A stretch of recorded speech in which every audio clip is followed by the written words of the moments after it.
Okay, good. Then notice this. So if y is this, and the area is pi r squared, and also y is equal to r, so we can say that as we put these discs through this space here and they get smaller or larger, so in this direction it would be getting smaller, then really the radius of the disc is going to be the y dimension. So I can say that really the area is pi y squared. So the volume of each slice is going to be pi y squared, and then the delta of x.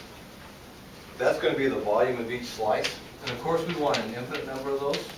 So we will take the single integral in the direction of x. So we'll use differential x. So that's going to be the volume of each slice. So watch this. I'm going to say the volume starts at 0, starts at the origin, and goes to h. What's that? You have to take the integral and volume, don't you?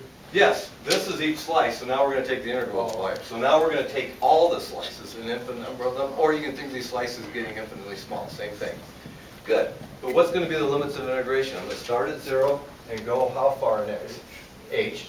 So watch what comes from this. 0 to h, and maybe I should move this over so I can get, let me move this over so I can get, I want to put the pyramid right next to it so you can see that it's really the same story, just a different geometry going through x. Okay, so in this case I'm going to say the volume is the integral from 0 to h, pi r squared over h squared x squared dx. Okay? Because what I'm looking for is pi y squared, but what is y? R over hx. So I'm just going to square, that's just pi y squared. Do you see it? Now I can move through x and choose an r and h, and I can get a general formula. So x is going to be the variable here. We can choose any r and h. So in this case we have pi r squared over h squared x cubed over 3. Evaluated from 0 to h. See what we get? Pi r squared over h squared, h cubed over 3 minus 0.